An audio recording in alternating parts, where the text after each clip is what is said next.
तो इसी बीच एक और बड़ी खबर आपको बता दें कि उपेंद्र कुशवाहा की नाराजगी खुलकर अब सामने आ गई है। आपको बता दें कि उनकी मांग थी कि उनको शिक्षा मंत्री बनाया जाए, लेकिन क्योंकि उनको शिक्षा मंत्री बनाने की बात पर सहमति नहीं हुई, इसलिए वो नाराज है। शिक्षा मंत्री बनाने की वो मांग कर रहे थे। सूत्रों के हवाले से ये बड़ी खबर आपको बता रहे हैं। हालांकि उपेंद्र कुशवाहा नाराज हैं। अभी वो मंत्रिमंडल का विस्तार हुआ, लेकिन पटना नहीं पहुंचे, दिल्ली ही बैठे हैं और इसी को लेकर ये कयास लगाया जा रहा है कि शिक्षा विभाग जो है वो उन्होंने मांगा था और वो ना देने के कारण वो नाराज हैं और मंत्रिमंडल में वो शामिल नहीं होना चाहते।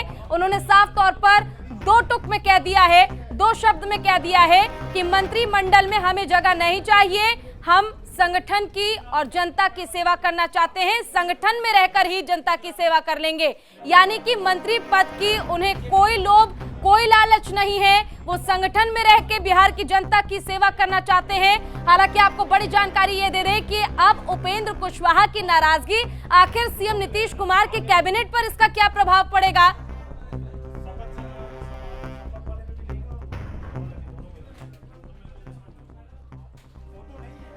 और ज्यादा जानकारी के लिए हमारे साथ बीजेपी प्रवक्ता निखिल आनंद जुड़ गए हैं। सबसे पहले तो निखिल आनंद जी, आपसे यही जानना चाहेंगे कि आज शाम 4 बजे बैठक होनी है बीजेपी की। कहा जा रहा है कि बीजेपी के राष्ट्रीय अध्यक्ष जेपी नड्डा खुद इसकी अध्यक्षता करेंगे।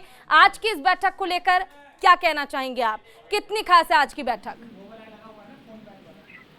पूजा, ये स्वाभाविक सी बात है कि भारतीय जनता पार्टी एक संगठन और विचारधारा की राजनीति करती है और जब हमने देखा कि नीतीश कुमार जी ने जनादेश का अपमान किया और आरजेडी के साथ हाथ मिला लिया, उसके बाद एक संगठन के तौर पर बिहार बीजेपी ने प्रोटेस्ट किया, सभी जिला मुख्यालयों पर प्रोटेस्ट किया, प्रखंड मुख्यालयों पर प्रोटेस्ट किया और जो बातें थी जनता के बीच ले जाने का काम किया।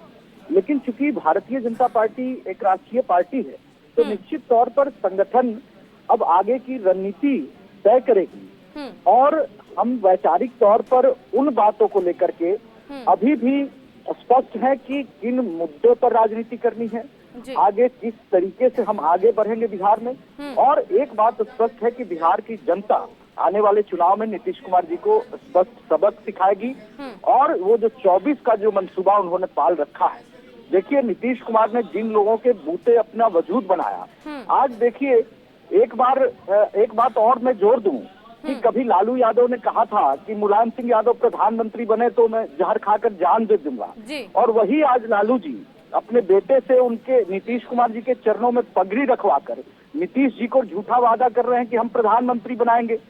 तो ये बातें तो बिल्कुल झूठ नजर आती है। लालू जी की मंशा अपने बेटे को मुख्यमंत्री बनाने में हो सकती है, लेकिन जो व्यक्ति अपने यादव समाज के एक भाई को प्रधानमंत्री बनने से रोकने में लगा था, वो नीतीश कुमार जी को कैसे प्रधानमंत्री बना सकता है? तो इस तरह की बातें नीतीश कुमार जी और लालू जी की राजनीति में चलती रहती है। कोई किसी को सांप का केचुल बताता है, कोई किसी के पेट में दांत बताता है। तो ये दोनों पुराने नेता जो एक दूसरे की तह तक जानते हैं, एक दूसरे की समय के अंतराल में पोल खोलेंगे। अभी लोकसभा चुनाव में 2 साल बाकी है, कमोबेश 20 महीने में, अभी 8 महीने ये सरकार ठीक से चल जाए, 8 महीने 9 महीने, तब हम देखेंगे कि किस तरीके से ये कॉन्ट्राडिक्शन की परतें उभर रही है। मुझे तो लग रहा था कि उपेंद्र कुशवाहा जी एक वरिष्ठ नेता हैं और शिक्षा के लिए बड़ा संघर्ष करते रहे। जब हमारे साथ केंद्रीय शिक्षा राज्य मंत्री थे तो उन्होंने केंद्रीय विद्यालय के लिए जमीन नहीं दिए जाने पर नीतीश जी के खिलाफ मोर्चा खोला था। मुझे लग रहा था कि वे बिहार के शिक्षा मंत्री बनेंगे, तो अब ऐसा नहीं दिख रहा है।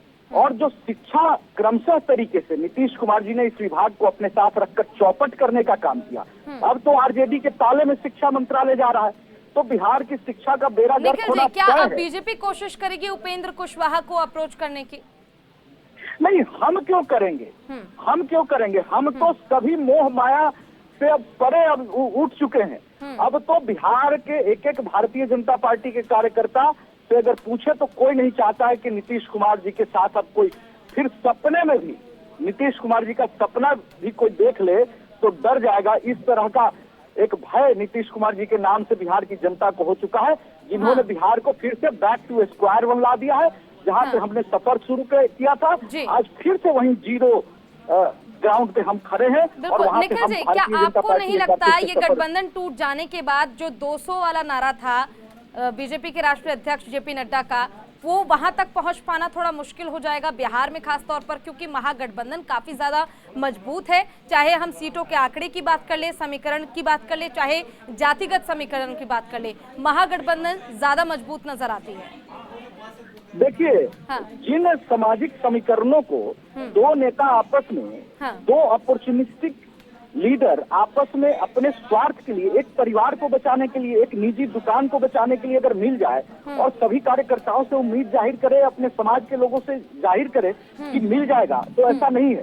जिस अति पिछड़ा समाज के लोगों ने नीतीश कुमार जी का समर्थन किया, भारतीय जनता पार्टी के जिन नेताओं और सामाजिक समूह ने नीतीश कुमार जी का समर्थन किया, आज ये नीतीश कुमार जी की मुहिम किसके खिलाफ है? अति पिछड़ा समाज के बेटे नरेंद्र मोदी को अपदस्थ करने के खिलाफ है। नरेंद्र मोदी जी के खिलाफ विद्रोह, देश के अति पिछड़ा समाज के खिलाफ विद्रोह है, बगावत है।